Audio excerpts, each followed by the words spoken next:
Hello friends, welcome to admission. गोटे बहुत बड़ खुशी खबर 2020 रे 6टी फेज्रे बीड एग्जाम होइथिला। सेई 6टी पेपर को आमे भल से डिस्कसन करिबा, जहा फल आमे जानि परिबा ओडिशा स्टेट बीएड रो वर्तमान डिमांड कोन अछि, केउं भली प्रश्न आसुची, आउ केउं विषयरु अधिक प्रश्न आसुची, ताकू फोकस करी आम प्रिपरेशन स्ट्राटेजी केमिति हेबा दरकार ताकू अधिक गुरुत्व दबा, जहा फल रे बीएड पाइबा सहज हेबो। तुमे माने किपरि एग्जाम क्रैक करिबो सेतिपाई आमे गुटे सीरीज नहीं आसुचु। इतिहास और राजनीति विज्ञान रो आम सीरीज आरंभ होला। आमे धीरे धीरे सबु टॉपिक ऊपर आलोचना करिबा। आम सह जोड़ी हुंतु।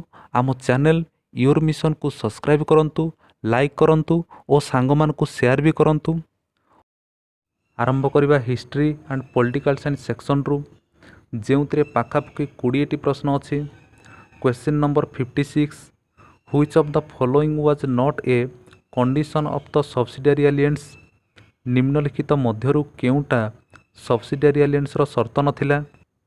एहार सठिक उत्तर हेउची option D, Indian rulers could not adopt children with permission from company. एथिरु आमे जानि पारले जदि ऑप्शन डी subsidiary alliance रो शर्त नथिला तो option A B C subsidiary alliance रो शर्त थिला। ओके, आमे अति सरल भाषा रे बुझिबा ए सब्सिडियरी आलियंसटा कौन। लॉर्ड वेलेस्ली यहाँ प्रचलन करथिले। से जने बुद्धिमान लोक थिले। से चाहूथिले भारत रे इंग्रेज साम्राज्य विस्तार हेउ, सेथिपाई से भारतीय राजा मानक सहित मित्रतार हाथ बढ़ाइले एवं भारतीय राजा मानक प्रतिश्रुति देले आमे तुमको सुरक्षा देबु, किंतु तार प्रतिबदल रे तुमे आमर किछि शर्त रे राजी हेबा पाई पड़िबो। सेई शर्त गुड़िक हेउची बहुत इंपोर्टेंट। सेई शर्त गुड़िकरु प्रश्न आसे आउ क्वेश्चन भी आसीची। इंग्रेज मानकर प्रथम शर्त थिला आमे तुमको सुरक्षा देबु, किंतु तुमे निजर सैन्य सामंत रखि परिबो नाही।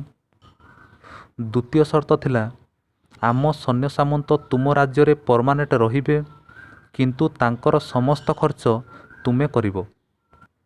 तृतीय शर्त थिला आम बिना अनुमति रे तुमे युद्ध करि परिबो नाही, कोनोसी फॉरेनर सह चुक्ति करि परिबो नाही, ता सहित कोनोसी फॉरेनर को अपॉइंटमेंट मध्य करि परिबो नाही। राजा माने लॉर्ड वेलेस्ली कथारे राजी होई गले। एहार रिजल्ट हैला कोन? राजा माने निजर स्वाधीनता हराई बसिले और राज्यर इकोनॉमी कंडीशन धीरे धीरे दुर्बल हेबारे लागिला। ओके, आमर ऑप्शन ए रे थिला Indian states we are to be protected by the company forces, राज्य गुड़ी को कंपनी सुरक्षा देव। Option B, Indian ruler had to pay for the company forces, राजा माने कंपनी सैन्य सामंतों पई अर्थ खर्च करिवे। Option C, Indian rulers we are not allowed to keep independent arm forces, राजा माने स्वाधीन भाव में सैन्य सामंत रखि परिबे नाही। ओके, आमे जानि पारले option A B C subsidiary alliance रो शर्त थिला एवं ऑप्शन डी सब्सिडियरी एलियंस रो शर्त नथिला। देन आमे परवर्ती प्रश्न को जिबा। Question number 57, which did the arms act of 1878 stipulate? 1878 रे होइतिबा आर्म्स एक्ट रो शर्त कोन थिला? एहार सठिक उत्तर हेउची option A, nobody could carry arms without license, जार अर्थ हेउची लाइसेंस बिना केही भी शस्त्र धारण करि परिबे नाही। देन आमे परवर्ती प्रश्न को जिबा। Question number 58, what did lord Macaulay suggest to organize Indian society in a typical western mood? पाश्चात्य देश भली इंडियार समाज को गढ़िबा पाई लॉर्ड मैकाउले कौन प्रस्ताव देइथिले? एहार सठिक उत्तर हेउची option A, introduction of English education. माने लॉर्ड मैकाउले प्रस्ताव देइथिले इंग्राजी शिक्षार प्रचलन द्वारा आम इंडिया पाश्चात्य देश भली गढ़ी हेबो। ओके, देन परवर्ती प्रश्न को जिबा। Question number 59, who among the following was not A part of the central powers during the first world war? प्रथम विश्वयुद्ध समय रे केउ देश सेंट्रल पावर मानक सदस्य नथिला? एहार सठिक उत्तर हेउची ऑप्शन सी, फ्रांस। ପିଲାମାନେ ମନେ ରଖ, ଫାଷ୍ଟ ୱାର୍ଲଡ ୱାର୍ ଟାଇମ୍ରେ ୱାର୍ଲଡ ଦୁଇଟା ଭାଗରେ ବିଭକ୍ତ ହୋଇଗଲା। ଗୋଟେ ଶକ୍ତିଶାଳୀ ଗୋଷ୍ଠୀକୁ କୁହାଗଲା ସେଣ୍ଟ୍ରାଲ ପାୱାର, ଆଉ ଗୋଟେ ଶକ୍ତିଶାଳୀ ଗୋଷ୍ଠୀକୁ କୁହାଗଲା ଆଲିଡ୍ ପାୱାର। ସେଣ୍ଟ୍ରାଲ ପାୱାର ସହିତ ଜର୍ମାନୀ, ତର୍କୀ ଓ ଅଷ୍ଟ୍ରିଆ ହଙ୍ଗେରୀ ଥିଲେ, କିନ୍ତୁ ଆଲିଡ୍ ପାୱାର ସହିତ ବିଶ୍ୱର ବଡ଼ ବଡ଼ ଶକ୍ତି ଯେମିତିକି ଇଂଲଣ୍ଡ, ଫ୍ରାନ୍ସ, ରୁଷିଆ ଥିଲେ। ତା ସହିତ 1917 ମସିହାରେ ଆମେରିକା ଆସି ଆଲିଡ୍ ପାୱାରରେ ଜଏନ୍ କଲା। ଦେନ୍ ପରବର୍ତ୍ତୀ ପ୍ରଶ୍ନ, question number 60। Who was called the grand old man of India? କେଉଁ ମହାପୁରୁଷଙ୍କୁ ଭାରତର ଗ୍ରାଣ୍ଡ ଓଲ୍ଡ ମ୍ୟାନ୍ ବୋଲି କୁହାଯାଏ? ଏହାର ସଠିକ୍ ଉତ୍ତର ହେଉଛି ଅପସନ୍ ସି, ଦାଦାଭାଇ ନରୋଜି। ଦେନ୍ ପରବର୍ତ୍ତୀ ପ୍ରଶ୍ନ ଆମେ ଦେଖିବା, question number 61। Read the statement and choose the conclusions that logically follows the statement. ପ୍ରଥମେ ଆମେ ଷ୍ଟେଟମେଣ୍ଟ ପଢ଼ିବା, ତାପରେ ଚୁଜ୍ କରିବା କେଉଁ କନକ୍ଲୁଜନଟି ଷ୍ଟେଟମେଣ୍ଟ ସହିତ ମେଳ ଖାଉଛି। Statements: Debendranath Tagore, father of Rabindranath Tagore, founded the Tattvabodhini Sabha to propagate Rammohan Roy's idea. Debendranath Tagore, ଯିଏକି ରବୀନ୍ଦ୍ରନାଥ ଟାଗୋରଙ୍କର ପିତା ଥିଲେ, ସେ ଗୋଟେ ତତ୍ତ୍ୱବୋଧିନୀ ସଭା ପ୍ରତିଷ୍ଠା କରିଥିଲେ। ସେ ସଭାର ମୁଖ୍ୟ ଉଦ୍ଦେଶ୍ୟ ଥିଲା ରାଜା ରାମମୋହନ ରାୟଙ୍କର ଆଇଡ଼ିଆକୁ ପ୍ରଚାର କରିବା। ତାର ସଠିକ୍ ଉତ୍ତର ହେଉଛି option D, all the points. ସବୁ ଅପସନ୍ ଗୁଡ଼ା ଠିକ୍ ଅଛି। ଦେନ୍ ପରବର୍ତ୍ତୀ ପ୍ରଶ୍ନ, question number 62। Which of the following states was captured by the British under the doctrine of lapse? Doctrine of lapse ଦ୍ୱାରା କେଉଁ ରାଜ୍ୟକୁ ଇଂରେଜମାନେ ଅଧିକାର କରିଥିଲେ? ତାର ସଠିକ୍ ଉତ୍ତର ହେଉଛି ଝାନ୍ସୀ। ଦେନ୍ ପରବର୍ତ୍ତୀ ପ୍ରଶ୍ନ, question number 63। Who was the founder of the ବ୍ରହ୍ମ ସମାଜ? ବ୍ରହ୍ମ ସମାଜର ପ୍ରତିଷ୍ଠାତା କିଏ ଥିଲେ? ଏହାର ସଠିକ୍ ଉତ୍ତର ହେଉଛି ଅପସନ୍ ଏ, ରାଜା ରାମମୋହନ ରାୟ।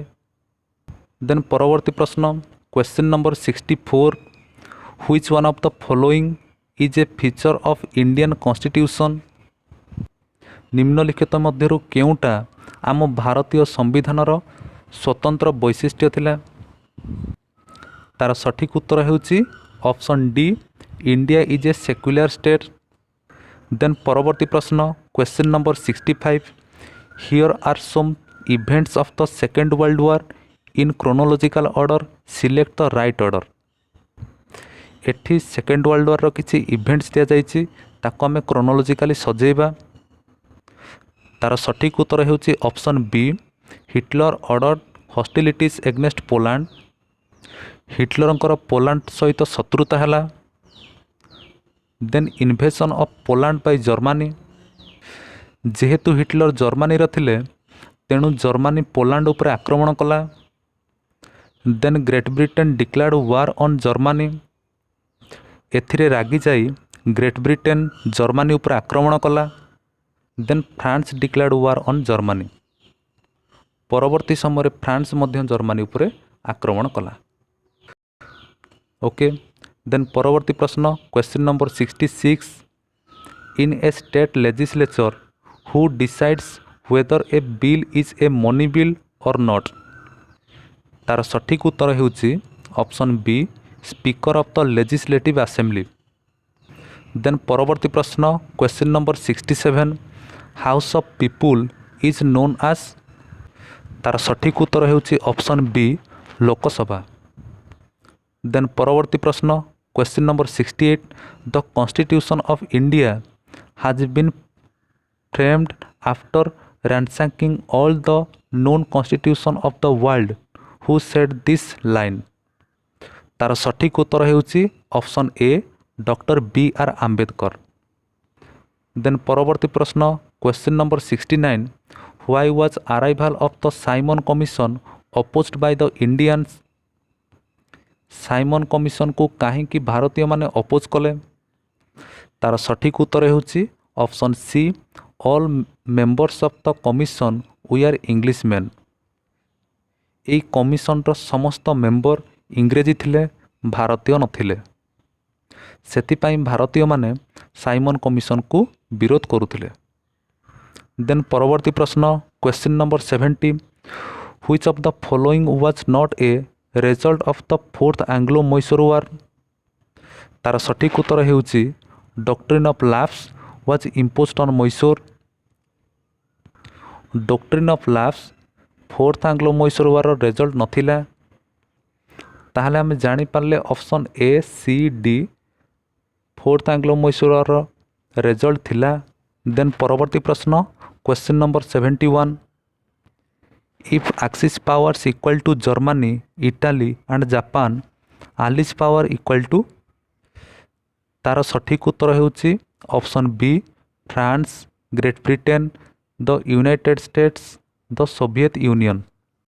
परवर्ती प्रश्न question number 72 as a result of which battle did the British gain Odisha and the territories north of the Jamuna river including Agra and Delhi केउं युद्ध पर इंग्रेज माने ओडिशा आग्रा आउ दिल्ली अधिकार कले तार सठिक उत्तर हेउची option B second Anglo Maratha war. Then परवर्ती प्रश्न question number 73 what was the verdict of supreme court on the Golaknath case versus state of Punjab तार सठिक उत्तर हेउची option A parliament does not have the power to abrogate fundamental rights. Then परवर्ती प्रश्न question number 74 who among the following was given the title Lokhitwadi तार सठिक उत्तर हेउची ऑप्शन ए गोपाल हरि देशमुख। देन परवर्ती प्रश्न question number 75 who said preamble as the identity card of the constitution तार सठिक उत्तर हेउची option D N A Palkhivala. पिला माने बीएड क्रैक करिवार सहज उपाय हेउची प्रथमे सिलेबस देखिबा ताकू भल से प्रिपेयर करिबा द्वितीय रे प्रीवियस ईयर क्वेश्चन देखिबा जहा फल आमे जानि परिबा क्वेश्चन कौ भली आसुची आ कौ विषय रु आसुची जो विषय रु अधिक प्रश्न आसुची ताकू भल से फोकस करिबा। आमे नेक्स्ट क्लास रे आउ गुटे सेट रु history and political science question discussion करिबा धीरे धीरे आमे सबु सेक्शन ऊपर डिस्कशन करिबा। आशा करुछि भिडियोटी भल लागिथिबो जदि भिडियोटी भल लागिछि तो लाइक शेयर सब्सक्राइब करंतु ता सहित टेलीग्राम रे हमर गुटे ग्रुप अछि तार नाम हेउछि योर मिशन 1 डिस्क्रिप्शन रे गुटे लिंक दिया जाइछि सेथरे जाय जॉइन होयंतु सेथरे मु एग्जाम रिलेटेड मटेरियल अपलोड करुछि जहा कि तुम काम रे आसीबो। Okay thank you for watching this video.